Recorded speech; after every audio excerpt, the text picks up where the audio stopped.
The room was quiet except for the soft scratching of my pen against the paper. A blank sheet lay before me, waiting to be filled with words I had buried deep inside for years. I hesitated, my fingers tightening around the pen as memories of my mother resurfaced. Memories I had spent a lifetime trying to understand. She had always carried an air of quiet resilience, but I could see the pain beneath her surface. As a child, I often noticed the bruises, not just the ones that marked her skin, but the invisible ones that weighed heavy on her heart. She never spoke about them, never explained why she stayed in a home filled with shadows. But I saw it all. Even when she smiled, I could hear the sadness behind it. Even when she reassured me, I could sense the fear she tried to hide. I was too young to understand then, but now, as I stared at the blank page in front of me, I knew. It was time to say the words I had never said. I took a deep breath and began to write. Dear Mom, I remember the first time I truly saw the pain in her eyes. I must have been 7 or 8, sitting in the dimly lit kitchen, watching her as she prepared dinner. Her hands moved mechanically, chopping vegetables with a practiced rhythm, but her mind was somewhere else. Mom, are you okay? I had asked, my small voice barely rising above the hum of the refrigerator. She turned to me with a smile, one of those fragile ones that never quite reached her eyes. Of course, sweetheart. Why do you ask? I didn't know how to explain it then. It wasn't just the fading bruise on her wrist or the way she flinched at sudden noises. It was something deeper, something in the way she carried herself, as if she were always preparing for an unseen blow. Years later, I would recognize it for what it was: fear. She tried to shield me from it, but children see more than adults realize. I saw the way she folded in on herself when he raised his voice. I saw how she would shrink into silence, how she would avoid his gaze when he was in one of his moods. I used to think love was supposed to be gentle. But in our house, love was a fragile thing, easily shattered and difficult to piece back together. Now, as an adult, I understand why she stayed. It's never as simple as walking away. There are invisible chains, the ones made of fear, of hope, of the belief that maybe things will change. But they never did. And so I write, because there are things I need to say, because there are wounds that words can heal, because even though she never spoke of her pain, I want her to know that I saw, that I understood, that I loved her in all the ways I didn't know how to express as a child. The ink bleeds onto the page, forming the words I had been too afraid to say. You are the strongest person I know, Mom. And I see you. Growing up, my world was shaped by silence, one that was both loud and deafening. The silence of things unspoken, of emotions left unchecked. My mother's silence, in particular, was the heaviest of all. There were days when I couldn't remember what it felt like to hear her laugh, or what it felt like to see her smile without that shadow behind her eyes. The quiet between us was more than just the absence of words. It was the distance created by years of untold pain. As a child, I was never told about the darkness in our home. My mother shielded me, as best as she could, from the worst of it. But I knew. I saw the way she held her body tense when he walked into the room. I felt the air grow thick with unspoken tension when he raised his voice, even when no one else seemed to hear it. I remember one evening when I was about 10, sitting in the living room, watching television. He had been drinking, and his words were slurred, his movements unsteady. My mother stood in the kitchen, her back to me, her hands shaking as she prepared dinner. It was a scene that repeated itself too many times to count, and yet, each time it was as if it were happening for the first time, fresh and new in its brutality. Mom, can I help with the dinner? I had asked, trying to break the silence that always hung in the air. Her voice was soft when she replied, but I heard the crack in it. No, sweetheart. Just sit and watch TV. Everything's fine. But I knew everything wasn't fine. I saw how her hands trembled, how her face was pale and drawn. She wasn't fine, and neither was I. That night, after dinner, I lay in my bed, staring at the ceiling, my thoughts racing. I could hear them arguing through the walls. The sharpness of his voice, the silence in her responses. I wanted to go to her, to comfort her, to tell her that I was there, but I knew it wouldn't make a difference. Words couldn't fix what had been broken. Words couldn't heal the wounds she carried silently. As the years passed, my understanding of their relationship, if you could even call it that, grew clearer. I learned to recognize the signs. The way she would disappear into the bathroom, locking the door behind her when he came home late, her face flushed and eyes red from crying. How she would disappear into herself, her words becoming fewer, her smiles more forced. I remember the first time I asked her about it. I must have been 12 or 13, and I had gathered enough courage to confront her. Why does he hurt you, Mom? I had asked, my voice trembling with fear. She froze, her face turning pale. She looked at me, her eyes wide, as if the words had cut deeper than I could ever know. For a moment, it felt as if the entire world was holding its breath. You don't understand, honey, she whispered, her voice breaking. I'm just trying to keep you safe. I'm trying to protect you from all of this. But the truth was, I was the one who needed protection. And she wasn't the one who could provide it. Not when she was so lost in the trap of her own pain. I watched her suffer in silence, too afraid to speak out, too afraid to even leave. The older I got, the more I understood about the pain she had endured. But I didn't have the words to express it to her. Instead, I just watched helplessly as the cycle continued. I watched her quiet surrender, her determination to keep things together, even as everything around her fell apart. And still, she never left. There were moments, fleeting as they were, when I saw her as the woman she had been before all of this. Before he wore her down, before the weight of his cruelty destroyed everything good in her. But those moments were rare, and they faded faster than I could hold on to them. In the silence of my room, I often thought about what I would do if I were older. Would I have the courage to stand up for her? Would I have the strength to take her away from all of this? Or would I, too, succumb to the silence, letting it consume us both? I never got the chance to find out. But now, sitting here with my pen in hand, I finally had the chance to say what I had been afraid to say for all these years. The things I never dared to speak aloud. I see you, Mom. I see the strength in your silence, even though it breaks my heart. I often wonder if I could pinpoint the exact moment when everything shifted, when the quiet routine of our painful existence was finally broken. There were so many days that blurred together, days of silence, of pretending that things were normal when we both knew they were not. But then came the day when my mother made a choice that changed everything for both of us. It was a Saturday morning, just like any other. The sun was barely peeking through the window, casting a soft, golden light across the living room. I had spent the morning playing with my toys, oblivious to the tension that hung thick in the air. My mother was in the kitchen, as usual, preparing breakfast. Her movements were slow, almost mechanical, and her eyes were distant, as though she were somewhere far away. He was still asleep in the bedroom, but I knew he wouldn't be for long. The house was always quieter in the morning, before he woke up and started his usual routine. I hated the mornings. They were full of anticipation, of waiting for the storm to break. But this morning was different. There was something in the air that felt heavy, as if the world itself was holding its breath. "Mom, are you okay?" I asked, standing in the doorway of the kitchen. Her back was to me, but I could see the way her shoulders were tense, the way her hands trembled slightly as she cracked the eggs into the pan. She didn't respond immediately. I could tell she was trying to find the right words, but in the end, she just nodded, forcing a smile that didn't reach her eyes. "I'm fine, sweetheart. Go play." But I didn't go. I stood there, watching her, my heart heavy with the knowledge of what was coming. I wanted to say something, anything, to make her feel better, but I didn't know how. I was just a child, powerless to fix what had been broken for so long. It was then that I heard him. The sound of his footsteps coming down the hallway, slow and heavy, the sound that always made my stomach twist in fear. My mother stiffened, her eyes darting nervously to the doorway. She quickly turned back to the stove, as if nothing was wrong, as if everything was just fine. But we both knew it wasn't. He appeared in the doorway of the kitchen, his hair messy from sleep, his eyes bleary but filled with anger. The moment his gaze met my mother's, I could feel the temperature in the room drop. It was as if the air itself had grown colder, darker, and I knew something terrible was about to happen. "Where's my breakfast?" he barked, his voice rough and demanding. My mother didn't flinch, but I could see the way her hands tightened around the spoon she was holding. She was trying to remain calm, trying to keep the peace, but I knew it wasn't working. I could feel the tension building, like the moment before a storm hits. "It's almost ready," she said, her voice quiet and controlled. She didn't raise her eyes to meet his. She never did. "Almost ready?" he repeated, his voice rising. "You've been standing there for hours, and you're telling me it's almost ready?" I could see my mother's shoulders slump, as if the weight of his words was too much to bear. She didn't argue, didn't defend herself. She just nodded silently and continued cooking. But something inside me snapped. I had seen this scene play out countless times before, his anger, her silence. I had witnessed it all, and for the first time in my life, I couldn't stay silent. I couldn't just sit back and watch her be broken any longer. Without thinking, I stepped forward, my small voice shaking as I spoke. "Stop yelling at her," I said, my words a whisper but filled with more courage than I had ever known. "She's doing her best." The room fell into a heavy silence. My mother froze, her back to me, her hands stilling in midair. I could hear the pounding of my own heart in my chest, the rush of blood in my ears. My father's gaze snapped to me, his eyes narrowing as he stared at me for a long, uncomfortable moment. Then, slowly, he turned his gaze back to my mother, his expression hardening. "You're raising a little rebel," he sneered, his voice dripping with contempt. "You'd better teach her some respect before I do it for you." The words cut through me like a knife, but I didn't back down. For the first time in my life, I stood my ground. I was no longer afraid.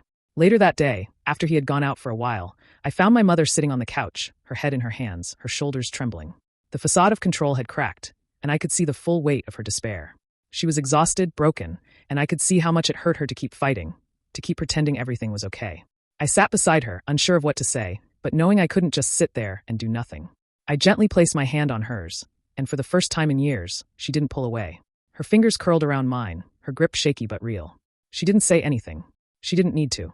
Her silence spoke louder than any words ever could. It was then that I realized the truth. She wasn't just fighting for herself. She was fighting for me too. All those years of silence, of suffering, were not just for her own survival. They were for mine as well.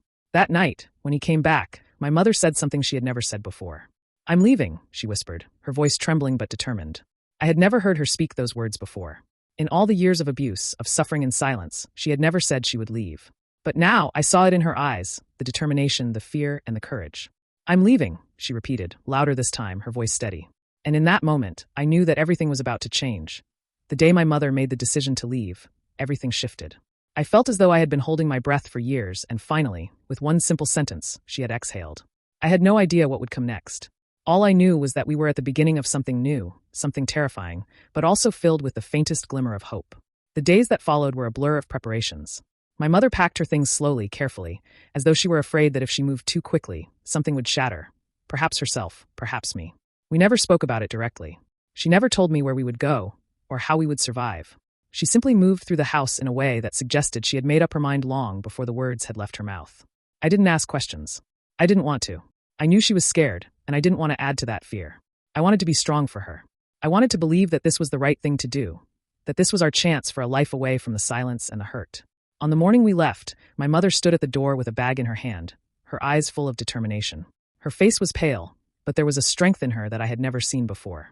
I could tell this was the hardest thing she had ever done, but she was doing it anyway. "Mom, where are we going?" I asked softly, the question that had been gnawing at me for days. She smiled, a small but genuine smile. "We're going somewhere safe, sweetheart. Somewhere we can start fresh." I didn't know where that was, but I believed her. I had no choice but to believe her. In that moment, the idea of freedom, of a life without fear, seemed so far away, but I also knew it was possible. Maybe we couldn't undo the past, but we could try to build something better, something where we didn't have to hide behind walls of silence. We walked out of the house together, the door clicking shut behind us with a finality that echoed in my chest. I turned back once, just once, to look at the house that had been our home for so many years. It had been a prison, a place where our lives were dictated by someone else's anger. But it had also been the place where my mother had tried so hard to protect me, even when she couldn't protect herself.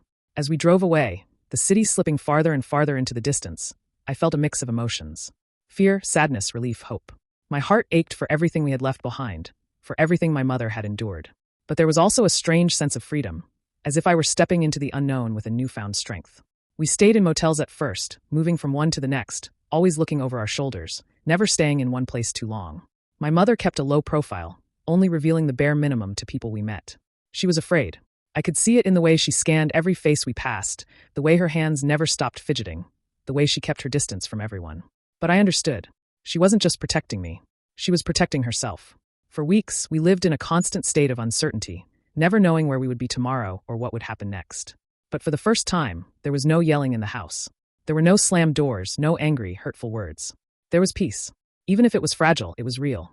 I remember one evening, after a long day of driving, we ended up at a small motel on the outskirts of a town. The room was basic, nothing fancy, but it felt like a palace compared to the suffocating atmosphere we had left behind. My mother sat on the edge of the bed, her hands clasped tightly in her lap, her eyes focused on the window. She seemed lost in thought, her gaze distant. I sat beside her, unsure of what to say. My mind was racing with questions, with the weight of everything we had just done. "Mom, are we safe here?" I asked, my voice barely above a whisper. She turned to look at me, her eyes soft with something like regret. "I hope so, sweetheart. But we can't stay here for too long. We'll have to keep moving until we can figure things out. But right now we're safe. And that's all that matters." I wanted to believe her, but I couldn't shake the feeling that we were running, always afraid that the past would catch up with us. But then I looked at her, and I saw something in her eyes I hadn't seen in years. Hope. Not just for herself, but for me too. For the first time in my life, I saw my mother as a person, not just as someone who existed for everyone else. She was more than just a victim. She was a fighter. And no matter how many times she had fallen, she always got back up. The next few months were a blur of new beginnings. We moved from town to town, never staying too long. My mother found odd jobs, cleaning houses, waiting tables, anything she could do to keep us afloat. It wasn't easy, but we managed. She never let me see her struggle too much. She smiled when things got tough, always telling me that we were stronger than anything life could throw at us. I began to believe her. We didn't have much, but we had each other. We had freedom, the kind that had been denied to us for so long. And that, I realized, was everything. As the months passed, I began to see my mother in a new light. She was no longer the woman who was bound by fear, the woman who had been trapped in a toxic cycle of abuse. She was becoming someone else, someone stronger, someone who had taken control of her life, someone who had finally broken free. And I wasn't just watching her change.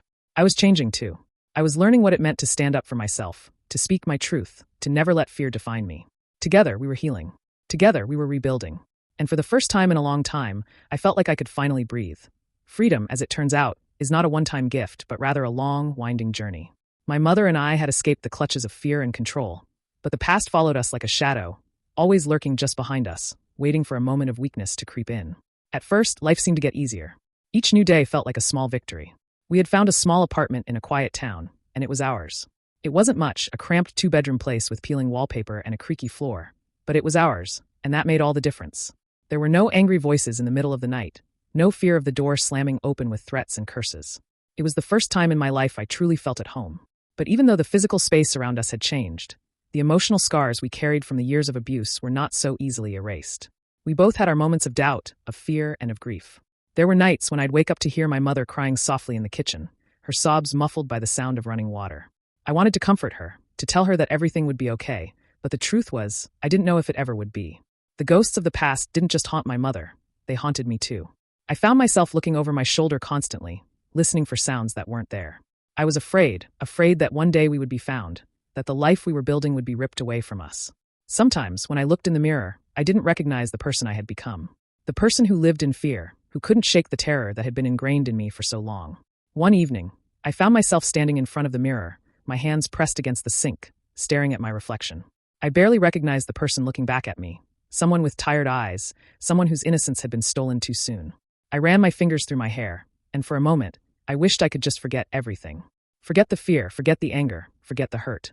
But that wasn't possible. The past had shaped me, just as it had shaped my mother. And no matter how far we ran, it would always be a part of us.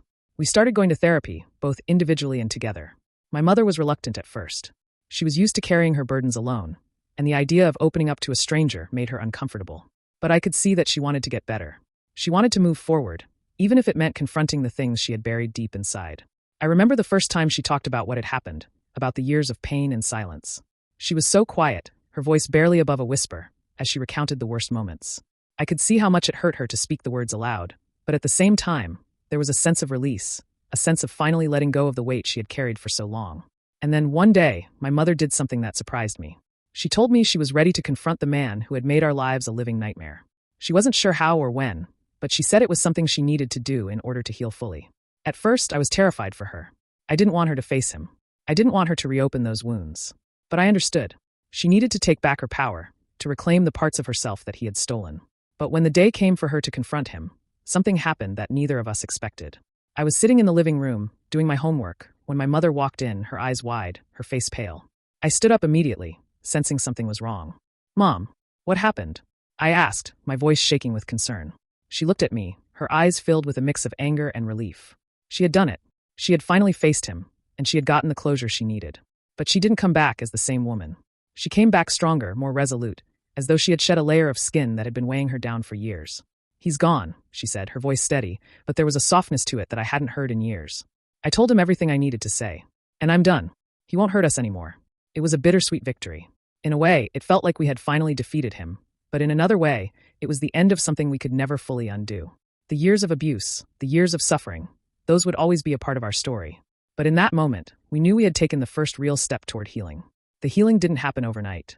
There were days when we felt like we were walking through quicksand, sinking deeper into the past. There were times when my mother would curl up on the couch, crying silently, and I would sit beside her, not knowing how to fix it. There were moments when I would feel the weight of the world pressing down on me, when the anxiety and fear would return, and I would wonder if we would ever truly be free. But with each passing day, we began to rebuild. Slowly, piece by piece, we put ourselves back together. We found new routines, new ways to live. We learned to laugh again, to find joy in the small things. We began to trust not just each other, but the world around us. We knew the past would always be a part of us, but we also knew that we could live beyond it. We could heal. We could move forward. And then, one day, something remarkable happened. My mother came home from work with a letter in her hand. She was holding it carefully, almost reverently, as if it were a fragile piece of her soul. I looked at her, confused. She sat down beside me and opened the envelope. It was from a lawyer, and it was the letter that would officially end everything. The divorce papers. It was over. And for the first time, I could see my mother at peace. There was no more fear in her eyes, no more pain in her heart. She had done what she needed to do, and now she was free. The days following the divorce were quieter. There was a new kind of peace in the house, one that was unfamiliar and yet comforting. My mother had always carried a weight, a burden, and now, for the first time in what seemed like forever, she was free of it. I could see it in the way she carried herself, in the way her eyes sparkled a little brighter and her smile came a little more easily. But for me, the sense of freedom was still new, still strange. I wasn't sure how to live without the constant worry, without the ever-present fear that we might lose everything again. The stability we had begun to build felt fragile, like it could shatter at any moment. But my mother was different. She was stronger now, not just for herself, but for both of us. I watched her closely, saw how she slowly but surely rebuilt not just her life, but the foundation of trust and love between us. She was teaching me, in her quiet way, that freedom was not just a moment in time. It was a process. A long, sometimes painful process, but one worth every step. I threw myself into school, focusing on my studies as a way to block out the constant reminders of the past. I didn't want to be the girl who was defined by her history, who was always looking back. I wanted to move forward, to carve out a future that was free from the shadow of everything I had experienced. But there were days when the past crept in, when memories would rise to the surface, uninvited, and I would have to fight to push them away. One of those days came after a school assembly. It was supposed to be a celebration, a recognition of the students who had excelled academically and athletically. As I sat there in the auditorium, watching the proud parents clap for their children, a wave of sadness swept over me. I glanced around, watching the families that filled the room, and for a moment, I felt completely alone. I realized that there were no parents cheering for me, no one who would stand up and take pride in my achievements. For a brief second, I felt like I was invisible. But then I thought of my mother. She might not have been there in the way I wanted, but she had given me something even more valuable: the strength to stand on my own. She had been my rock, my foundation, even when everything around us was falling apart. I looked down at the floor, taking a deep breath, and in that moment, I realized that I wasn't alone. Not really. I had my mother, and that was enough. We spent the next year rebuilding, not just physically but emotionally.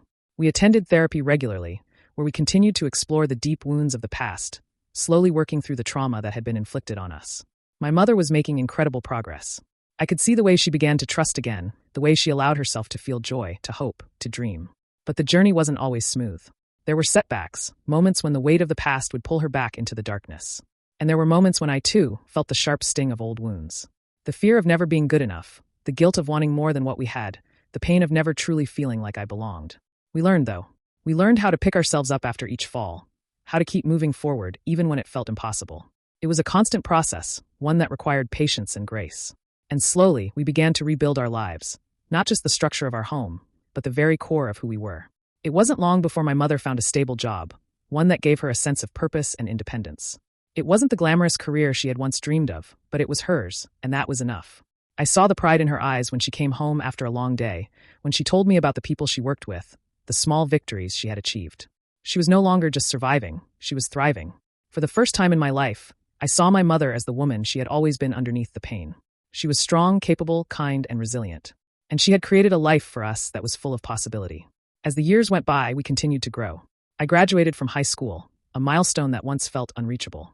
The day I received my diploma, I looked out into the crowd of parents and students, and for the first time, I felt a sense of pride in myself. My mother was there, sitting in the front row, cheering me on with tears in her eyes. She had supported me through everything, and now, here I was, ready to start the next chapter of my life. It wasn't easy. College was a new world, one that challenged me in ways I hadn't expected. There were days when I felt overwhelmed, when the memories of the past tried to creep in and sabotage my success. But I kept going one step at a time. And with each passing day, I realized that I was no longer defined by the things that had happened to me.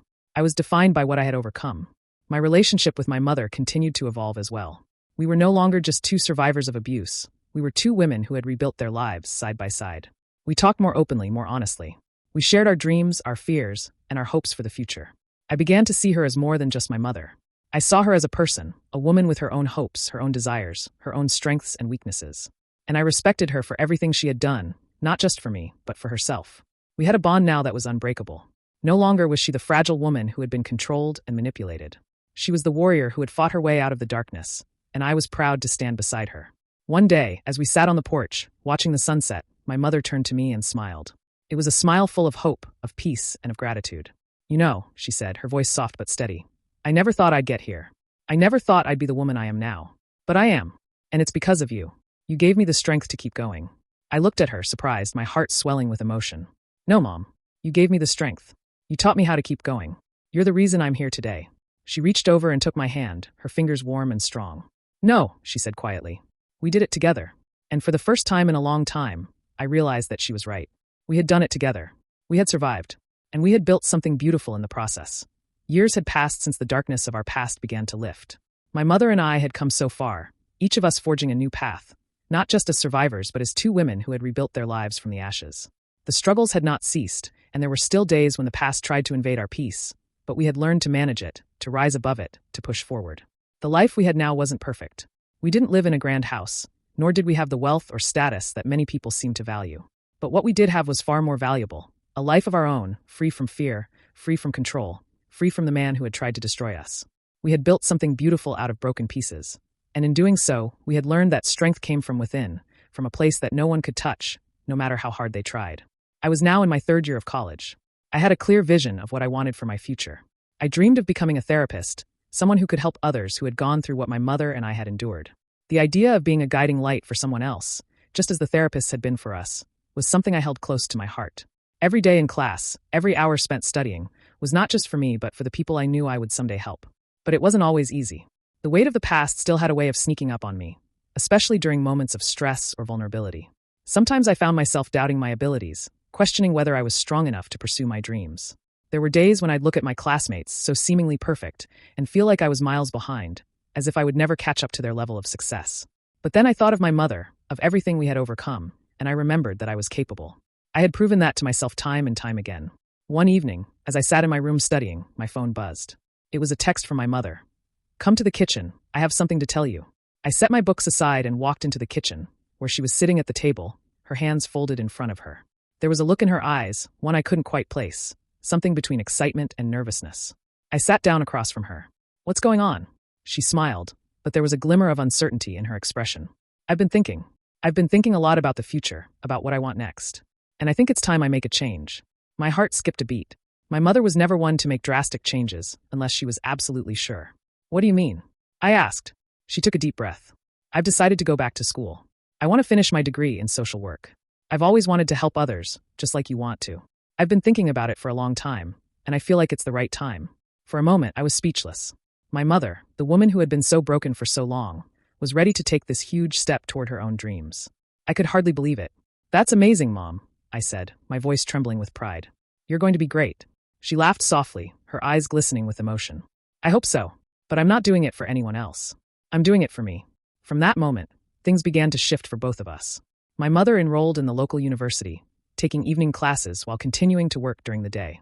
It wasn't easy, but she threw herself into her studies with the same determination and strength that had gotten her through everything else. Every time I saw her sitting at the kitchen table, her textbooks spread out before her, I was filled with awe. Her decision to pursue her dreams ignited something in me. It reminded me that we were both capable of achieving greatness, no matter what we had been through. We weren't bound by our past. We were free to choose our own futures. As the months passed, we both began to grow, to evolve. My mother's newfound sense of purpose was contagious, and it inspired me to keep pushing forward. I could see the difference in her. She was no longer just surviving. She was living. She was thriving. And I was doing the same. One weekend, I drove home to visit my mother. It was a quiet Saturday afternoon, and we were sitting on the porch, watching the sunset. We had become experts in appreciating the small moments, those fleeting moments of peace that made everything worth it. My mother turned to me, her face calm but thoughtful. "You know," she said, her voice steady, "I never would have imagined this for myself. I never thought I'd get here. But now, I realize that I've been given a second chance. A chance to build the life I always wanted." I looked at her, feeling a lump form in my throat. I had heard her speak of the past so many times, but hearing her talk about the future, about her dreams, was different. It was as though the woman I had known for so long had been reborn. "I'm so proud of you, Mom," I said softly. "You've worked so hard, and you've come so far." She smiled, her eyes bright with tears that she didn't try to hide. "I couldn't have done it without you, you know. You've been my strength. You've been my reason for fighting. And now I'm doing this for me, just like you're doing everything for you." And so we continued our journeys, side by side but with our own paths to follow. We were no longer defined by the abuse, by the fear, by the years of darkness. We had broken free from it all, and we were creating lives that were ours, filled with purpose, with love, with hope. The future was uncertain, as it always is, but for the first time in our lives, we faced it with confidence, knowing that no matter what came our way, we had the strength to overcome it. Together, we had healed and we had rebuilt. And no one, no matter how hard they tried, could take that away from us.